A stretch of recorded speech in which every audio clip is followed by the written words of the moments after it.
Hey, have you guys seen this guy's really bad takes on the Spider-Man set? Okay, so with the reveal of Cosmic Spider-Man earlier today, it has solidified my decision in saying this is truth.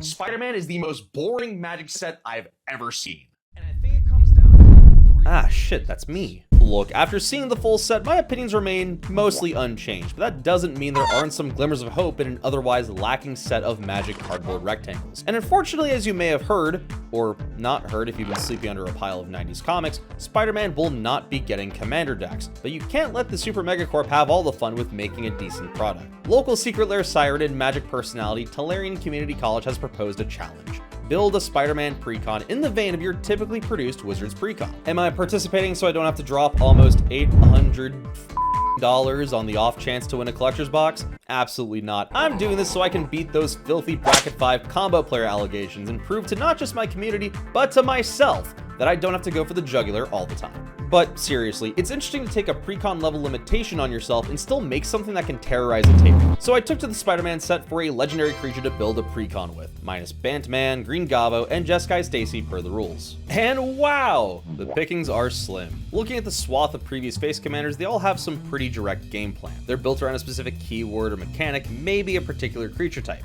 But I think the secret is finding a commander whose stuff intrinsically offers more to do. The other big decision was whether to go monocolor, dual color, or pick the remaining 3 color commanders left, Miles or Eddie. I opted for dual color. The monocolor options left in Spider-Man I felt pigeonholed you way too much into one specific strategy, and unlike an unspoken ethos of Precon design, wouldn't let you expand the deck in a different direction. And because I would love for this deck to stand out, I'm not picking 3 color. Those are definitely going to be some of the more popular options. Restriction breeds innovation, and lessening the color variety I thought would help. So we're left with the rest of the dual color commanders, a good chunk of which I think are either too stuck in one specific mechanic or feature, don't have enough support anyway, fit better in the 99, or I think work on an axis between understanding of resources or gameplay that isn't really conducive for someone's first commander game.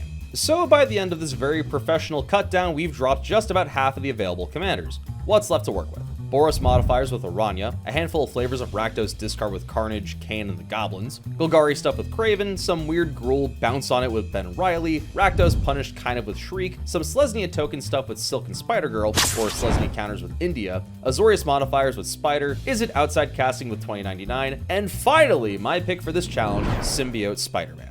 But Josh, you quiver, isn't Symbiote Spider-Man one of the least new player-friendly commanders possible? You're not completely wrong. That second ability will probably give a new player a headache if they don't have a knowledgeable friend or local judge to explain how it works. But I don't think you need to use the second ability to make this deck function necessarily better. It'll help, but it's not mandatory. I think the deck overall will help teach new players the importance of card draw, the use of cards in places besides the hand, and the concept of not every card is sacred within the idea of Delve. Using the card selection of a symbiote-infused Spider-Man, we can find all the interaction we need while trashing big boys to rise from the graves with our symbiote later. And if Spider-Man gets incapacitated, no problem, we can get him back into the command zone while passing the symbiote onto someone else to hopefully find us an even wider selection of cards. Functionally, we're trying to do a lot of reanimation and a sub-theme of payoffs for leaving the graveyard. We're gonna have some cards in the main set, some classic Commander Precon mainstays, a nice charcuterie board of magic mechanics to introduce a new player to the game, and nothing too absurd and over the top. Good, clean, American fun.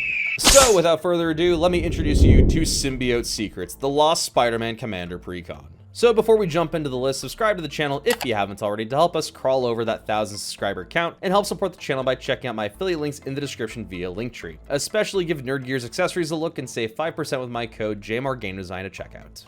So, what's Symbiote Spider-Man doing? On the tin, he can come down pretty easily no matter what color you're missing because of that hybrid cost in the corner. On dealing damage, you get to look at that many cards from the top, put one in your hand and the rest in the yard. And importantly, if he's in your graveyard, you can pay basically his mana cost again to exile him, put a 1/1 counter on a creature, and give it his card selection ability. So unlike the majority of other commanders, we can just leave him in the graveyard until we can establish another creature to give his abilities to. This gives us in theory an infinite, in big air quotes, card draw engine that simultaneously fills the graveyard to recur from later. The mana base is a pretty standard Precon mana base. Swamps, islands, command tower, the gaggle of dual lands like the Temple, Choked Estuary, Darkwater Catacombs, and Sunken Ruins. Vibrant Cityscape is our evolving wild/terramorphic stand-in. Rogue's Passage helps us guarantee hits with Spider-Man or another symbiote-possessed creature. Mystic Sanctuary is a nice recovery tool to recur back some high-impact instant or sorcery later. Port of Carfel's reanimation on a land. Takenuma helps us recur something from the hand. Drown Near Temple gives us some extra mana back from the yard, and honestly just kind of feels like something that would be added into a Precon. Finally, the goofy Piece de Resistance, creeping Tar Pit to be an unblockable guy to constantly get symbiote ability value from after it's been granted to it. Yes, you will get to keep the symbiote abilities on the Tar Pit after it stops being a creature. This obviously isn't something the deck will tell you, but ideally, a player discovering this will be a massive light bulb moment for them in terms of interactions and mechanics. I'm torn on Sinister Hideout of all things in the Manabase. I know it has to be there since Wizards loves including tap lands in the decks, especially if they came out in the main set, but I can't imagine Symbiote Spider-Man having a Sinister Hideout. Maybe we just justify it as him crashing Morbius's house. We've also got the typical Precon ramp pieces to help get to things a little faster. Soul Ring, Signet, Talisman, Diamond, Commander Sphere. The funniest ramp pieces are Milliken, which can come down turn 2 and start filling the yard for revival stuff later, and Fountainport Bell. Not a fantastic basic land searcher, but I thought the flavor of a giant bell to spook the symbiote would be a funny include. Now, despite the inherent card selection with our commander, part of that is predicated on us actually connecting with our commander. We're not playing this from a make him giant route, which admittedly is a way you could expand the list. So we need some other ways to draw cards. Tomebound Lich and Horrid Shadow Spinner are some low-cost ways to draw cards on their own while also being great new symbiote hosts where needed. Risky Research is kinda like a Temu Sign-In Blood, while Dig Through Time and Treasure Cruise play off the Leaves the Graveyard sub-theme. Deep Analysis is a card draw tool that can be played from the graveyard and also playing into that sub-theme, while School Days is the committee-approved modal draw and counterspell from the main set. So what the hell are we trying to actually draw it into? Some combination of evasive tools and big boys. So let's see the first half of that with the Evasion. Wonder in the yard helps us fly over the competition, Winged Boots and Swiftfoot Boots help protect Spider-Man or the current host, Invisible Stalker itself just has unblockable and hexproof to slide by undetected, Krydle can help make other creatures unblockable, the lone Planeswalker Kaido can make unblockable ninjas while also giving us a goal of an ultimate that can get out any creature from the deck, Eldrazi Monument is kind of a win con that pumps our team and makes it indestructible, while also giving us a way to get Spider-Man into the yard to move the symbiote to someone else. Alien Symbiosis is a cheap and repeatable way to give something a pump and menace, while also helping get big guys out of the hand early to be revived later. And finally, Cultist of the Absolute does a bit like Monument, but only for Spider-Man. Again, helping make him bigger in worst case scenario can sacrifice him to get him into the yard to give someone else the symbiote ability.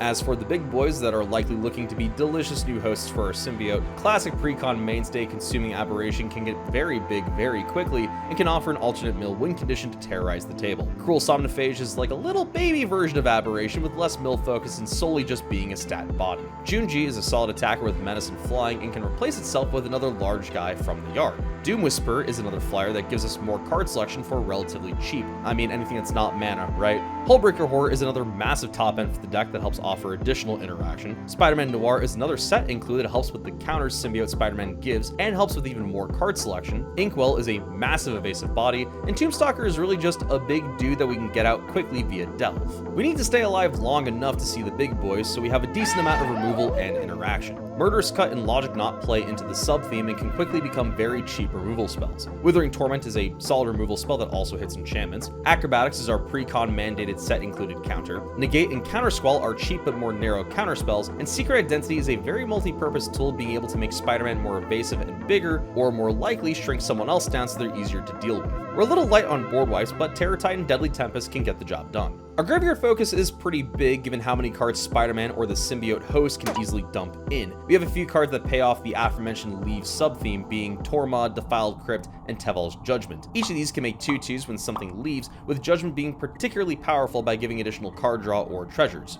As for the things pulling cards out of the graveyard, we have a few ways to get things back to hand. Archaeomancer is, I think, a sleeper hit in the deck for getting back one of the many reanimation or removal tools. Palisade can slowly return key creatures over multiple turns, and Netherborn Altar is particularly important for keeping the mana cost on Spidey manageable over the course of the game. As for the recursion back to the board, golly, we have a lot of it. Much like the symbiote itself, stickiness is the name of the game. Almost a tenth of the deck is dedicated to, in one way or another, getting your boys in black and blue back out of the tombs and onto the field. Classic Commander staples like Rise from the Dark Realms, Living Death, and Anime Dead make their repeat appearances here. Every Commander Precon needs at least one high money reprint, and in this deck, it's Agadeem's Awakening. In the worst case, a land, but in the best case, a variety pack of bringing back differently costed creatures. Young Necromancer is a 2-for combo, bringing back creatures while removing some random cards out of the yard yard to combo with Tormod and Tevel. Dread Return is a lower cost reanimate with some cheap flashback. Obsessive Stitcher offers some card draw and reanimation on a body, and Vat of Rebirth offers some repeatable and maybe some flavorful reanimation. Think of it like the science thing that beams the suit onto Peter during Secret Wars. Finally, a few clone pieces, mostly all in one way or another, letting us cheat out bigger creatures by copying them from In Play with Phyrexian Metamorph, who looks suspiciously symbiote-ish, Lazav and Likeness Looter to copy threats from the yard, and Personal Pet Touch Arami to bend into the commander side of caring about player counts by encoring creatures back into play. Technically, also lets our Leaves effects trigger twice, one for the ability cost, and then again when we actually encore the creature. The miscellaneous guys cover a wider swath. Sir Conrad is kind of a way to bleed the table. Of course, we had to get Morbius in as an evasive flyer that can also pay out later in the game. An interesting tech piece, Feign the Broker. He can interact with multiple levels of the deck, from removing the symbiote's 1/1 counters to getting Spidey back in the yard to power up something else. And that's the list. The deck coming in at just shy of $150, even before pre-release hype dies down, I think hits the nail on the head so far as the typical Wizards cost per card. This is by no means a crazy list, but I think it does enough to get someone into the hypothetical start of their Magic playing journey. But how would you build Symbiote Spider-Man? Let me know if you do something different and what else you're looking to build out from the new set. Remember to subscribe, hit the bell, and support the channel with my links in the description. I'll see you guys next time for more cardboard related content, but remember, always hold up some mana to deal with the symbiotes.